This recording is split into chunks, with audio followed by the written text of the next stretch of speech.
kind of put this on.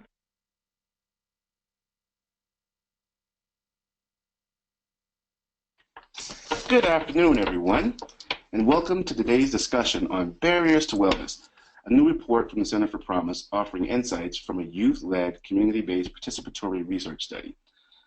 I just want to remind folks joining us today to please use hashtags, hashtag barriers to wellness, that is hashtag barriers, the number 2, wellness, and hashtag safe places.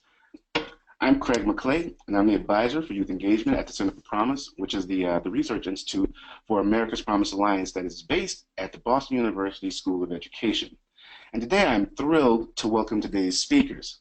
With us we have Dr. Linda Sprague Martinez from the BU School of Social Work and project director for the Barriers to Wellness report. We also have in Boston with us youth researcher Jamorris Patterson.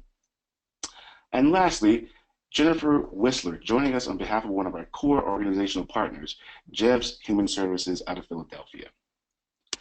Last summer, a team from the Center for Promise, led by Dr. Sprague Martinez, worked with young people in 5 cities, Boston, Chicago, Denver, Philadelphia, and St. Paul, as they set out to design and lead a research study to explore what affects young people's health and wellness. The results were released in a report titled Barriers to Wellness, Voices and Views from Young People in 5 Cities. This report, which we'll dive more deeply into today, is also available for free on our website, www.americaspromise.org/Center for Promise. And we will post that link to the report later in the program. But before we get started, let's go over some housekeeping. You'll notice your line is muted. If you'd like to ask a question during the presentation, please type them in the question box, and we'll try to answer as many questions as possible during the Q&A segment. In the event we don't have enough time left to address your question, please follow up via email. You can email me, Craig M. at americaspromise.org, and I'll get back to you in as timely fashion as possible. Now let's get started. I'd like to turn over Dr. Linda Sprague Martinez, who is a research fellow at the Center for Promise and served as a project director for Barriers to Wellness. Linda.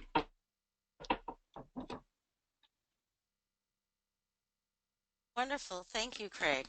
Thank you all for taking the time to participate with us this afternoon. I'm very excited to talk about the report today, Barriers to Wellness. I'm a faculty member at the Boston University School of Social Work and have the pleasure of working with the Center for Promise this summer on the Barriers to Wellness process. And I'd just like us to be thinking, if we're really going to understand the barriers that young people face in terms of their health and wellness, we really need to be able to engage young people in that conversation. And so this summer, I'm going to talk to you a little bit today about what we did this summer and how we were able to engage young people in the conversation from the design of research around barriers to wellness through the analysis and then through the dissemination phase. And so I'm going to start by going over our timeline just so you can get a sense of our project. We used a community-based participatory approach to partnering with organizations and grassroots leaders in each of our cities. We started out back in May identifying community organizational partners as well as grassroots leaders, and then we moved from there through planning our curriculum. What were the key elements we were going to use to train young people to begin to think about health and wellness? Young people bring many assets to the table, unique understanding of health and wellness, but we wanted to make sure that we were all conceptualizing health in the same way throughout the process. And so we engaged, we talked a lot about health and health equity, the barriers to health. We talked about ecological models and working around an ecological understanding in health. And through that process, young people began to prioritize health issues they were experiencing in the community as well as barriers to health in the community. And from there, they designed protocols and began to ask questions. By asking questions about what they were experiencing, they were able to generate some hypotheses around what they thought was going on in the community, and also began to explore different types of methods they could use to answer the questions that they had. They went out into the field during the latter part of the summer and into the fall and began collecting data. They used photo voice. They used which is a form of visual ethnography community. They also used community observation as well as survey methodology. And overall, they talked to over 480 people in the community about their they asked questions of over 480 people in the community. And then we worked with them around analysis and some training around data analysis. How do you analyze qualitative data? What does the data you're seeing mean? What does it mean for you? What does it mean in the context of your community? And then they went from there and put together presentations for their own communities. They were able to disseminate data, and then for our national audience at our community partner convention. So let me talk to you a little bit about the teams and about the organizations. So here you can see on the slide the 5 cities that we were in: Boston, Chicago, Denver, Philadelphia, and St. Paul. You can see that the majority of young people that we work with identified as African American. All of the young people were young people of color, and we saw incredible similarities in terms of the topics they prioritized across cities. Anywhere from police interactions, gentrification, stress. We looked at the food environment. We talked a lot about the role of race and racism and how that impacted our health and well-being. They also prioritized individual areas such as teen pregnancy and drug use. And then you can see that the majority of the sites did administer surveys. We had 2 photo voice sites and then 1 site that also included key informant interviews and community observation, which was Denver. So on the next slide, what you're looking at is an ecological model, you could say, with the inner circle kind of thinking, if we think about health, the things that are directly impacting us, maybe stress, our mental health, some of the outcomes that we're seeing, and then that outer layer is where young people started to think about my peer network. What's happening in terms of the social context around me? They talked about peer pressure, they talked about racism, family member drug use, stereotypes and bias, and the role social media played on impacting their health. And they also talked about this broader community level and what they were seeing with respect to mass incarceration, gentrification, inadequate education, again, police relations in the food environment, unemployment, and then voting policies post-incarceration and the challenges that young people face as they're transitioning back into the community. And one of the things that we found across all sites was that police relations and the relationship that young people have with the police that was the one theme that came up across all sites. And you can go to the next slide.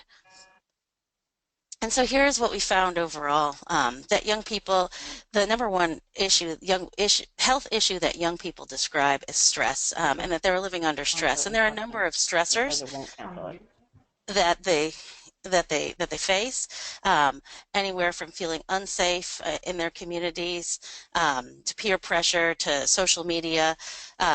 There's also this mistrust and fear of the police, which further leads to further anxiety, particularly around public spaces. Very interesting finding that we heard from the young folks in Denver talking about the role that gentrification played in terms of their relationships with the police and how new and gentrifying communities led to more surveillance in their communities and more of them not feeling welcome in or belonging in places that they once called home and knew very well. So all of these factors are very interrelated. We also heard about lack of access to community resources, and as well as stereotypes, bias, feeling unsafe, unwelcome, and young people engaging in what we would call risky behaviors in order to cope with stress. So when we talk to young people about when they talked about substance use, a lot of times young people, they would hear from their peers that folks might be using in order to deal with stress or to get through the day. So that was an important finding as well. So in that, I'll turn it back over to Craig, and I look forward to hearing your questions as we go forward.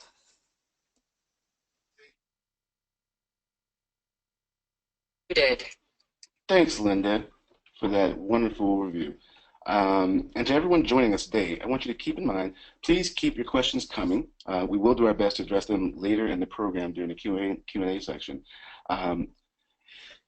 So, as many of you may know, Youth Voice is a core part of all the work we do at the Center.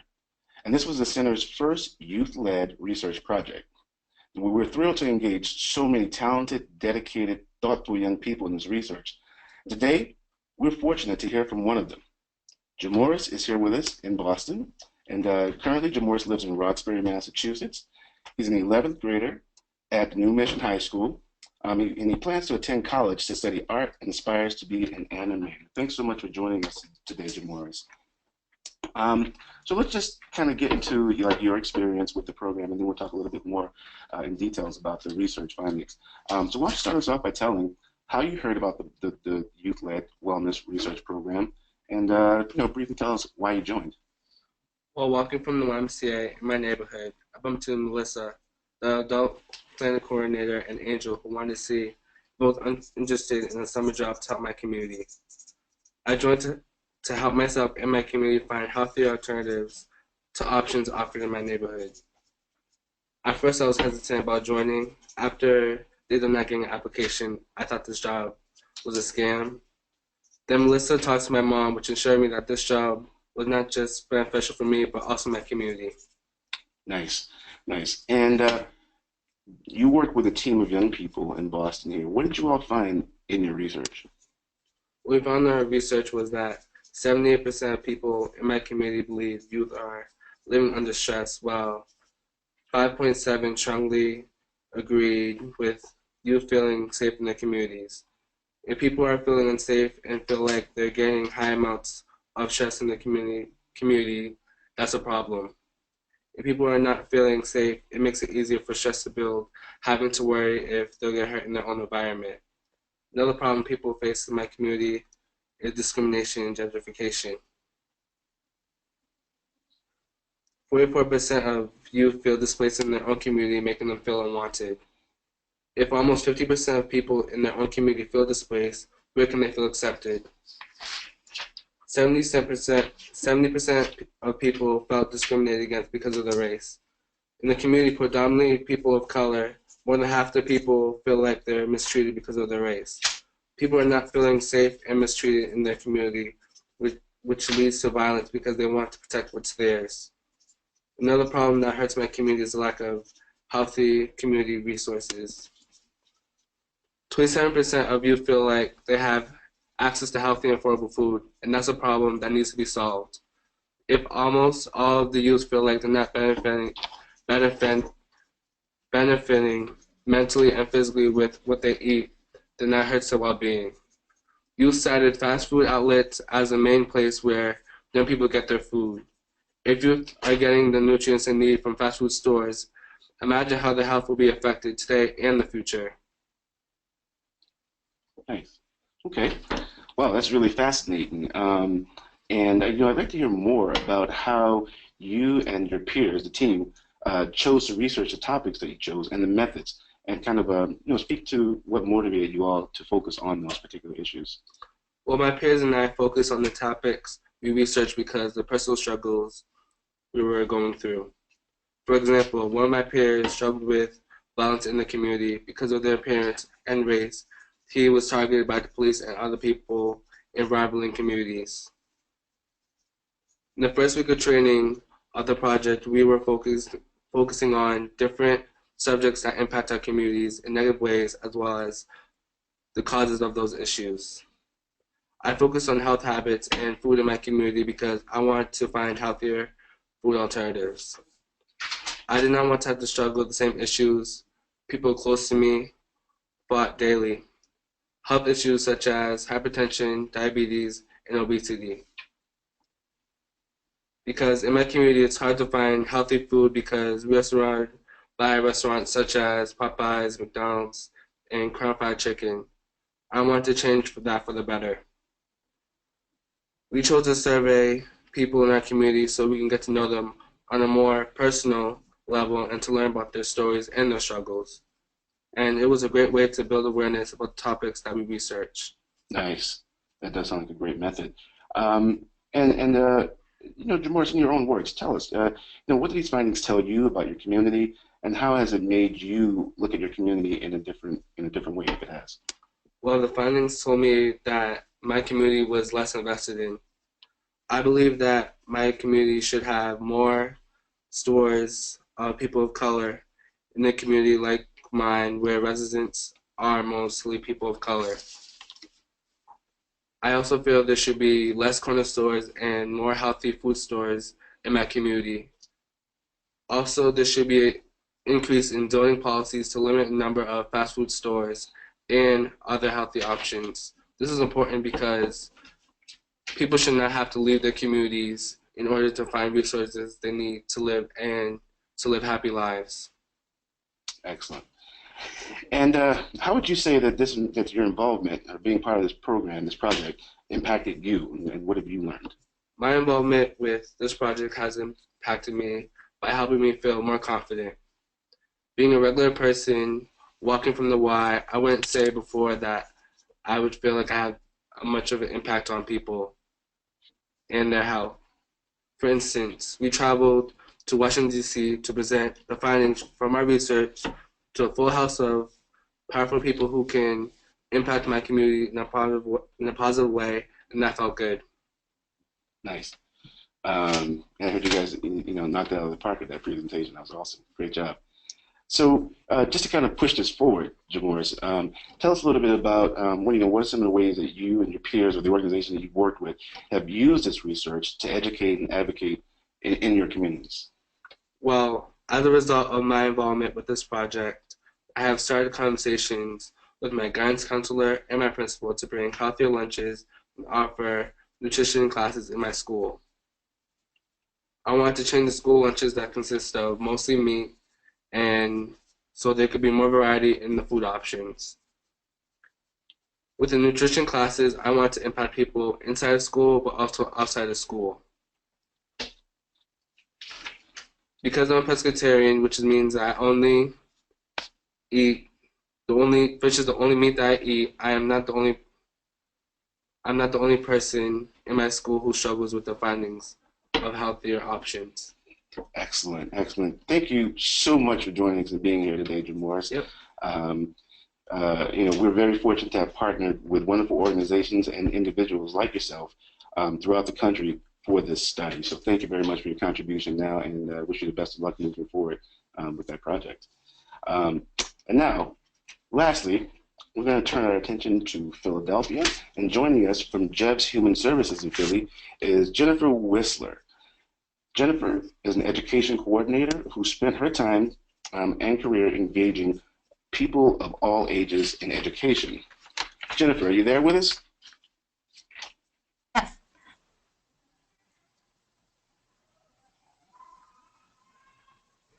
Hello, thank you for having me. Did. So from the perspective of a partnering organization, Jennifer, I'd like for you, to offer us a little bit of insight and, things you would offer for other organizations and individuals working with young people. Maybe first you could tell us what motivated your organization to be part of this project. Sure. We thought it would be a really great opportunity for students to not only be able to voice their opinions and share their experiences, but also to learn valuable data collecting and analyzing techniques that are necessary in order for students to build a case against findings and therefore be able to solve them and bring them to the attention of people who can make real changes.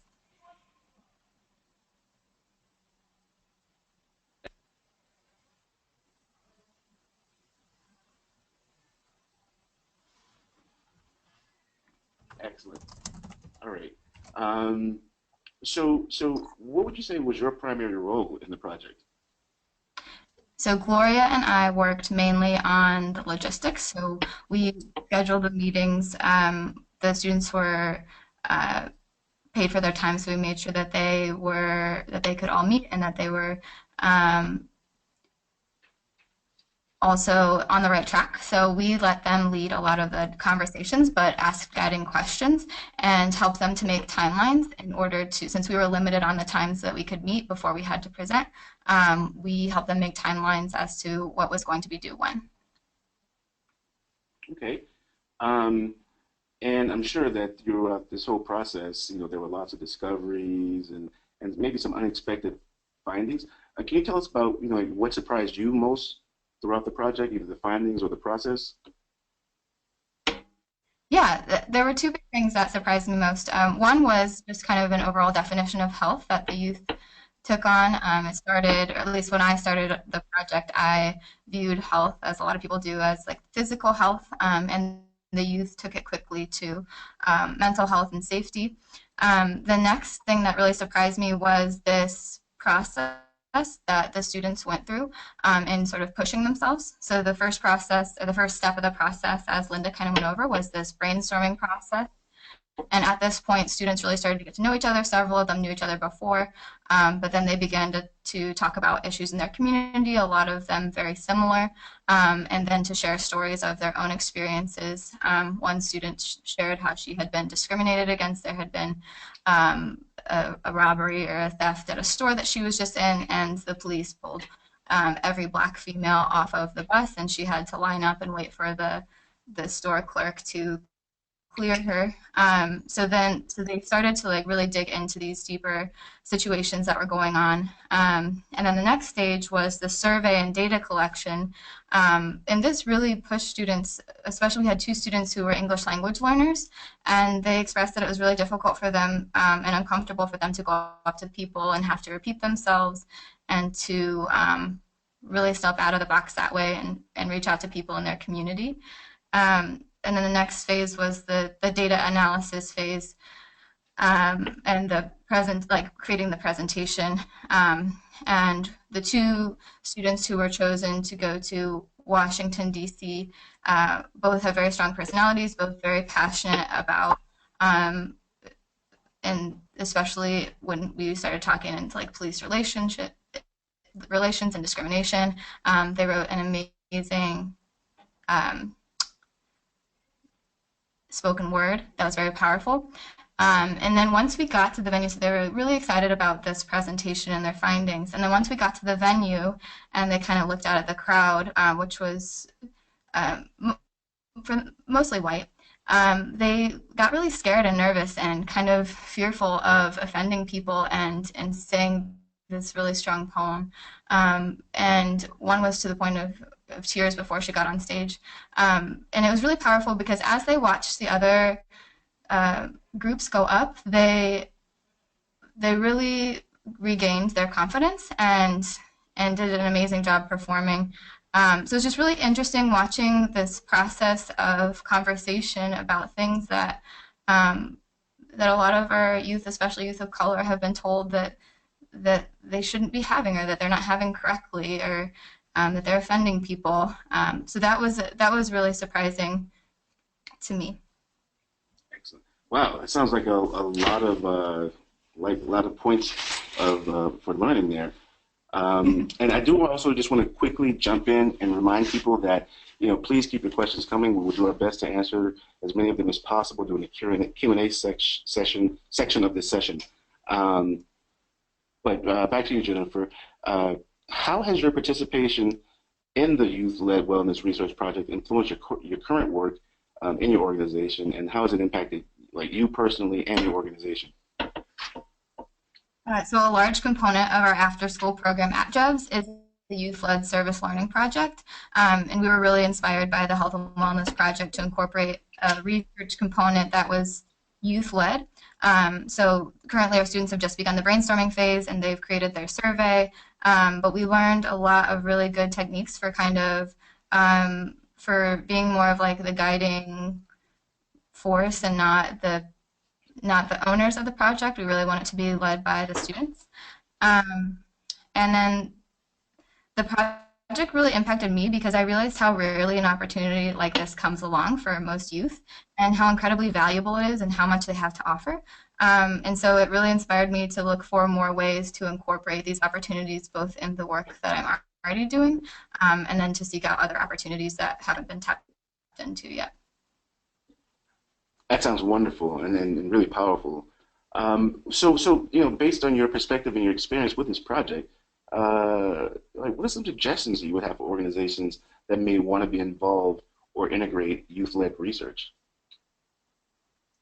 For me, the biggest thing that helped was seeing the facilitation. So there were 2 days where Linda and Catalina actually flew in and did a lot of the initial brainstorming and creating of the survey, and it was just really helpful to see how they facilitated and balanced, making sure that everything stayed on track, but also the youth were definitely still engaged and in the lead. And I think we also have to like groups that were wanting to do this also have to dismiss the idea that youth need to be taught something. And yes, there are skills that were taught in this process, but the reality is that the youth know way more than many of us do on what's going on in their communities, and that is a very valuable. That's a very valuable opinion to get out. Yes. Wow. Well, thank you so much to all of our presenters, actually, Dr. Sprague Martinez, Jamorris, and Jen.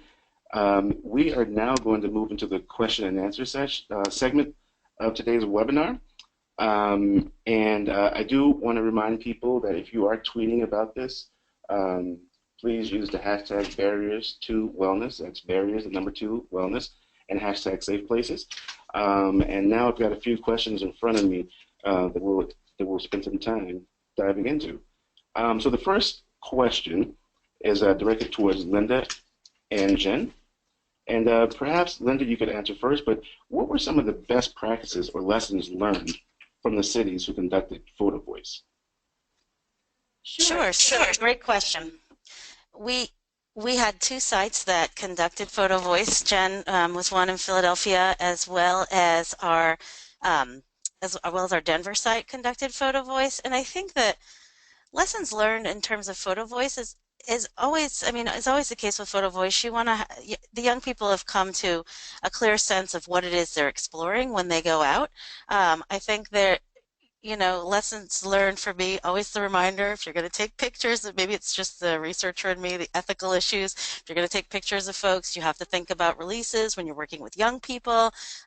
They're taking pictures of their peers. You have to think about parental consents if their peers are under 18. So for me, some of the lessons learned are just those logistical reminders that when you're capturing images, you're capturing people's personal information, and you need to take that into account. We also had, some of the young people were really concerned around issues of substance abuse in the community or drug use. And so if folks are capturing images of that has implications, ethical implications. And so you have to think about those things and what people are capturing. But as always, I think I learned so much from the young people and the images that they create and the stories that they're able to put together with their images are very powerful. Things that I wouldn't think about. But for me, working with the young people around their images always reinforces the idea that we experience the world differently based on where we sit, based on our social location, based on where we are geographically, the differences across locations. So I'll stop there. I talk a lot. So Jen, chime in. I will echo a lot of what Linda said about the paperwork and making sure that releases are signed. That was a lesson learned. And then also just making sure that once the photos have all been captured, that you set aside plenty of time to talk about each one. We definitely underestimated the time that it would take to kind of hash out what tag would be under each of them, and the students really got into each of the photos. So definitely, set aside 10 to 15 minutes for each photo sometimes to really make sure that they get everything discussed and a really cohesive narrative underneath. Yeah. Did you want to add something, Linda? I do. I would just reinforce what Jen said around the time, that you need time to look at each photo, and then you need time to analyze across photos to look at the big picture themes that are coming. So the analysis does take a long time, and sometimes you might need multiple sessions, but making sure that the young people have time to really get into their photos and share them, and that there's not that rushed feeling.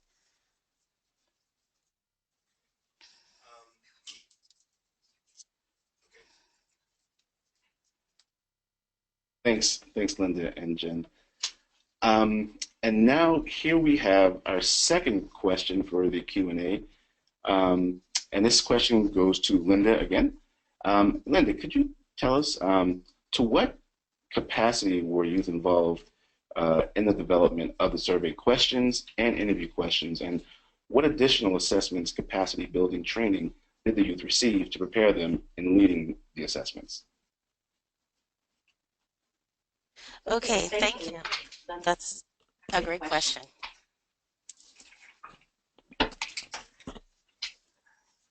So in terms of my involvement with the survey,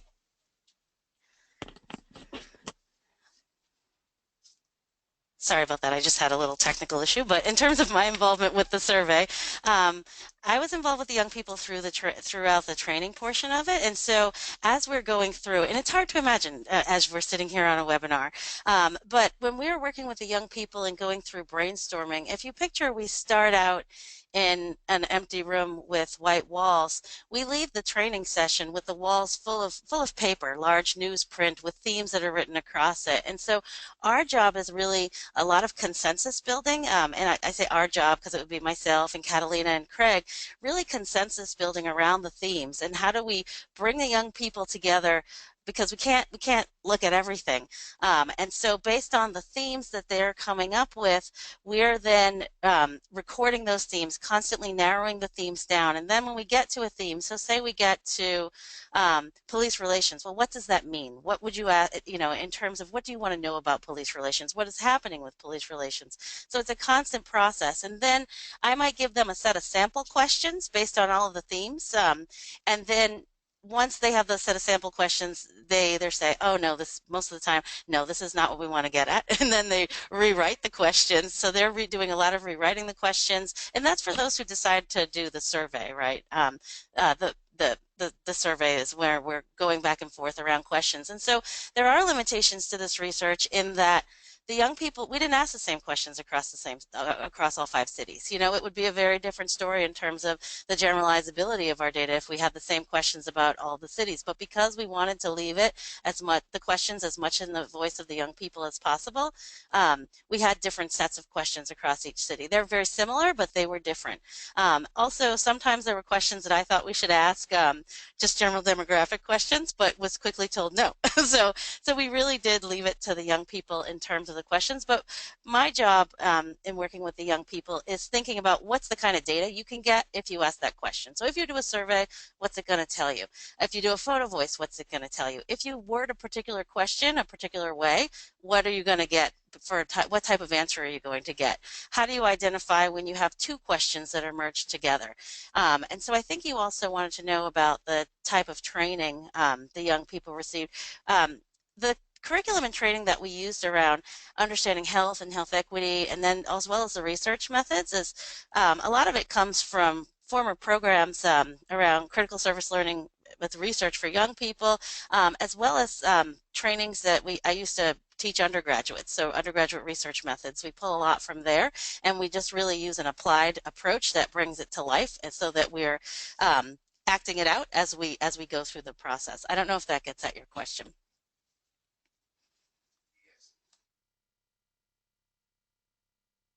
Yes, it does. Thank you very much, Linda, for filling that question for us. And for our next question, we're going to turn to Jamorris here in Boston with us. And Jamorris, I'm not sure where this question comes from or who's asking the question. I always wanted to say, like, hey, from Delaware, but we can't do that. So I'm just going to ask the question, all right? So Jamorris, from your perspective, right, what is the best way for organizations to reach out to youth regarding STDs or sexually transmitted diseases and safe practices? Do you have any ideas? I would say ask people who are in programs or in projects that try to help their community and the youth in their community, because asking those people, they know how STDs and sex could affect their community in a negative way. And I think asking people who aren't part of those communities may be helpful to get a broad understanding, but sometimes it may be hard because they won't understand where you're coming from and how sex and STDs may affect the community as a whole, not just the person who's practicing unprotected sex or may have STDs. Excellent. Well done. And this third question, or the next question that we have here, it actually could be fielded by any of our participants today, but we'll start off with Linda and Jamorris and Jen. If you guys want to chime in on this, that'd be great, because you were privy to the information at your local sites, and Linda, you saw all the information. But the question is, did tobacco use come up at all as a concern or as a health issue for the young people interviewed? Let's go to Linda first. Hi. So that is a great question. And it's funny because we talked a lot about, and both our Chicago site and Philadelphia site, and Jen, you might laugh when I tell this story, young people were talking about smoking. And so, and we need to capture smoking because smoking definitely impacts young people's health. And so finally, there was so much talk about smoking. I said, when you say smoking, you mean tobacco, right? You mean smoking cigarettes? And they just looked at me and they said, Linda, no, tobacco is so bad for you. We're talking about smoking marijuana. And so we didn't, so I thought that was really interesting just from a language perspective and making me think I'm really old, not thinking about smoking as smoking marijuana. But young people, at least the Philadelphia group, everybody agreed that tobacco smoking wasn't an issue and that young people understood the risk of smoking tobacco.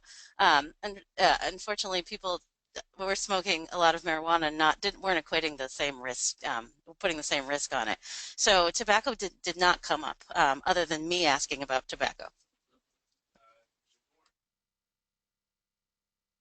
Jamorris, would you like to add I anything would. to that? Yeah. So just to repeat the question, for those of us just joining us as well, did tobacco use come up at all as a concern or as a health issue for the young people that were interviewed or involved in the project? Well, in the first week of the project that I joined, we talked about how tobacco affects different communities because of the increase of asthma and other difficulties with people's bodies. We learned that tobacco in other communities can affect how other people will behave Yeah, and how it might limit their life expectancy. expectancy. Yeah, and in your personal experience or in anyone who was on the team, did you guys talk to anyone that talked about tobacco use or its impact? It's okay if you don't remember No. anything. No? Okay. All right. Um, let's turn now to Jen. Jen, would you like to add something? Yeah, so Linda talked a lot about the Philadelphia group, and I remember that point too. But I would agree that a lot of them, when they said smoking, referred to smoking weed, and I don't even think it was. There was a question on our survey that asked like, what is? We did like a section on drugs, and alcohol was included in weed, but I didn't even know that they listed cigarettes as an option for like what's detrimental. So it didn't come up really at our site. All right. Thank you. Thanks. Um, the next question here could be directed towards Jen and or Linda. And the question is simply, how are youth selected? Maybe maybe Jen could go first on this one. Sure. I actually came in post-selection, but I do know that so we have several different youth programs that we run at several different schools. And so from what I understand, we just sent out emails to students asking for those who are interested, and that's how we recruited our six. And Jen, to whatever degree you feel comfortable answering, um, Mhm. was there a selection process involved? I don't think so. I think that if they were in our programs, they were automatically eligible. So for each program, there's a selection process. Um, Okay. but I don't think there was like a specific one for this project. Okay. All right. Cool. So you guys had already pre-selected young people to participate in the various projects that are programs that exist at JEBS, and you just kind of went in and kind of targeted and selected a couple of young people from those programs. Correct. Okay. Awesome. Linda, would you like to add anything to that? Hi, thanks, Craig. This is a really great question. We partnered with organizations. So in in Chicago and Philadelphia and in St. Paul, we partnered with organizations, and then in Denver and Boston, we partnered with youth leaders, and we allowed the community partners that we worked with to determine the selection process. We put very small parameters around it in terms of we were interested in engaging young people of color who were between the ages of, 15 and 18. And even then, we had partners, for example, our group out in St. Paul, our partner was working with young men of color, but some of them were a bit older, and because they're working with young men of color in reentry, so they wanted to expand that parameter, the age parameter slightly, and so we worked within the age population of the groups that we were working with. So it really, each individual site selected folks differently, and it was often the case, as Jen described, that the young people that were on the team, they didn't necessarily know each other in advance. This was certainly the case with most of the groups. There might be one or two people who knew each other, but there wasn't that cohesion. So built into our curriculum, and Craig knows this very well, as does Catalina, was a team building component that was embedded within the curriculum. And so the team building activities that surrounded health, that taught messages about the research process, those were all to build group cohesion and to go through that group process as we were delivering the curriculum. Okay, thank you. And I do also want to chime in here because we do have some time left here. Is that folks on Twitter and other formats, please use the hashtags barriers to wellness, that is barriers, the number 2 wellness, and hashtag safe places.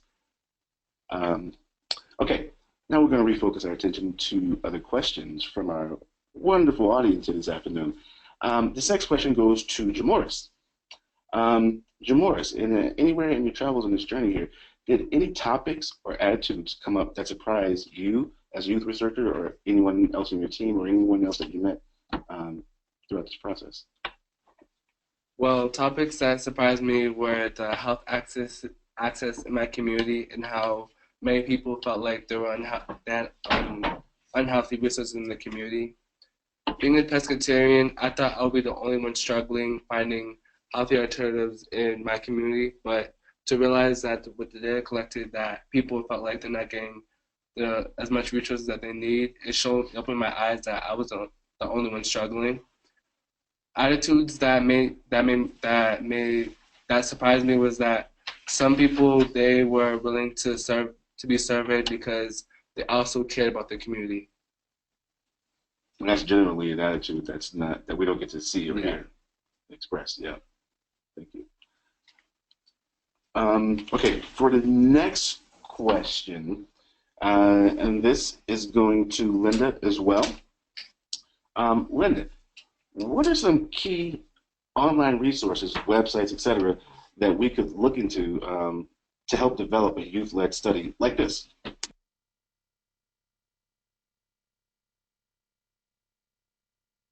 So thank you, Craig. That's a really great question because there are a number of resources online. Certainly, you can go to the gradnation.americaspromise.org /report/barriers-wellness and find our report. You can in the appendices, you can see some of the methods that we use in terms of the curriculum, but there are a number of resources that are available online in terms of youth-led participatory research. I recently received one from a colleague this week that was the yparhub.berkeley.edu is another wonderful resource you can access, but there are many that are out there.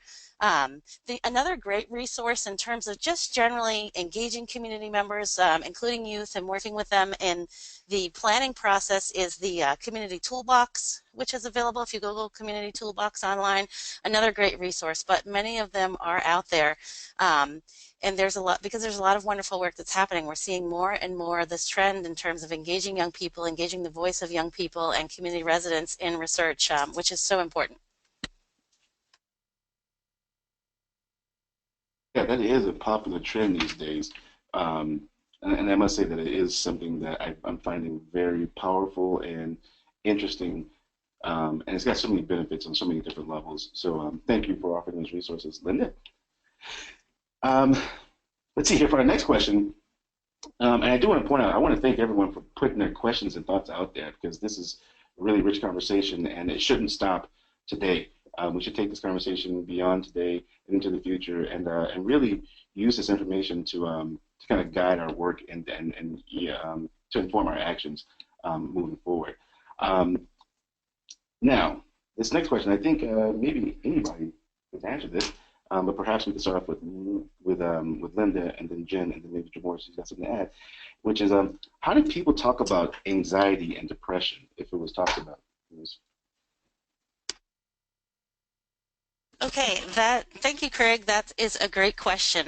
The only group that explicitly talked about mental health from the start was the Boston group. They talked about depression, not necessarily, I think anxiety might have came up a little bit, but when we talked about stress, there was a young woman in our group who kept reminding us in terms of stress and the mental health implications of living under stress. Charisse, who is not here with us today, but she reminded and pushed to make sure that we surveyed around that in Boston. And so the Boston group is the only group that surveyed directly around mental health and explored and actually used the word mental health in their survey. At the end of the analysis process, Chicago reflected and talked about wishing they had asked questions directly around mental health and seeing that at the end of the survey. But for the most part, that was the only group who talked directly about mental health and talked about depression and anxiety in the context of the training. And how it was more thinking about how living environments impacted mental well-being.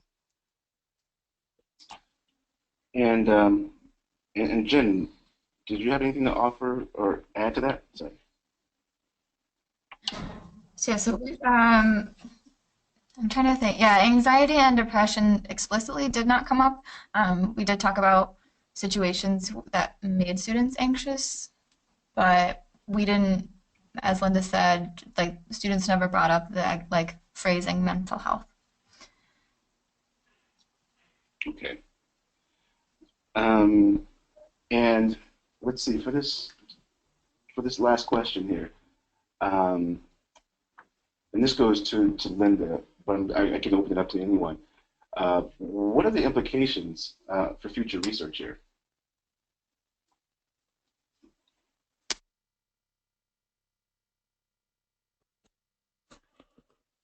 Thank you. That's a really great question because it's hard. There are many implications. When I look at the data across sites, and when we were putting together the report, there was so much rich data in terms of what to include.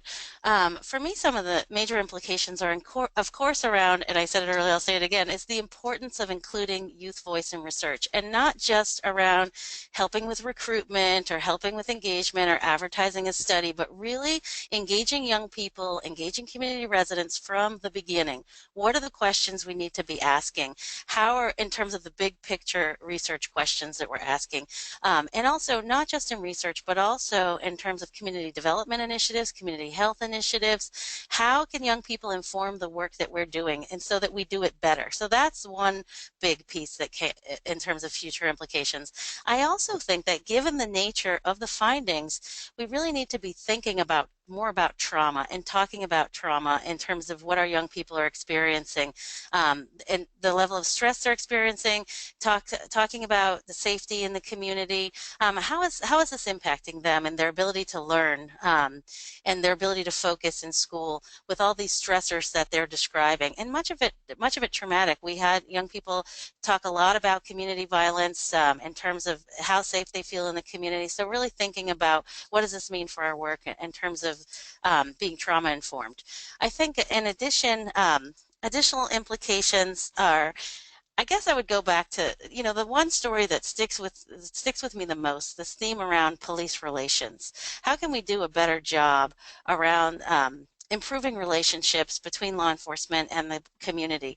Because at the end of the day, if young people don't have trust in the community, if they don't have trust in law enforcement, then it makes it harder for law enforcement to do their job. And so how can we really begin to explore strategies there? But I think it opens a number of lines of inquiry, as well as how can we do youth-led participatory research better? How can we make it stronger? How can we ensure the participation is there?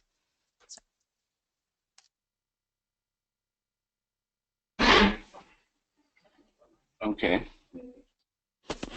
And just one last point, I'm sorry for the pause. I think some of the value that we saw was bringing young people across sites together. When we were able to bring folks from across the teams, across the cities together to talk to each other, that's very empowering for young people. So how can we do more to, once young people are engaged, to connect them, to begin to build their network outside of the community? Because in terms of the thinking about next steps and the action phase and the organizing, really building that fabric of young people across the country who are engaged in research and leadership projects so that they can benefit from one another's voice. Awesome. That is really awesome. I believe we have time for maybe one more question. I'm going to direct this first to Jen, but of course, if Jamorris or Linda want to add something, you're more than welcome to. But Jen, can you share a little bit about like how things are going to be moving forward? So like after the study results were found and analyzed, we put out the report, we went to DC. How are you using this information specifically in your like local region or area to make changes in communities? That's a good question. One of the youth that presented for our team for Philadelphia and DC is actually wanting to do a youth conference where she brings in seniors from schools across the Philadelphia School District to talk about not only her findings in this project, but also to talk about how they, as you know, soon to be entering into the adult community, can start to educate others and to make a difference. So that is in the works. And then we also have several local presentations in the works.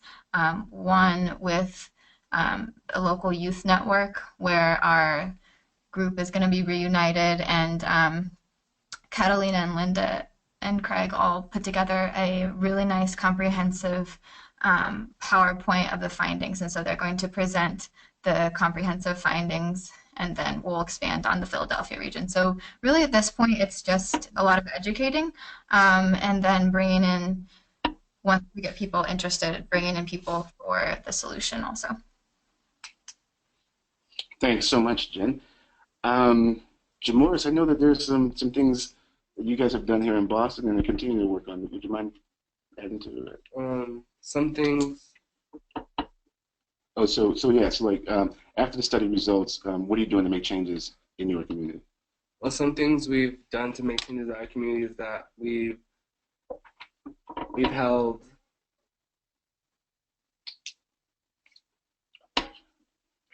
we've held a workshop talking about our community and how different impacts cause our community to be affected in certain different ways. We thought that was important because even though many people know that their community is being impacted, they don't know exactly what's causing these impacts. And other ways that we've tried to make changes in our community is to enlighten people with resources in the community.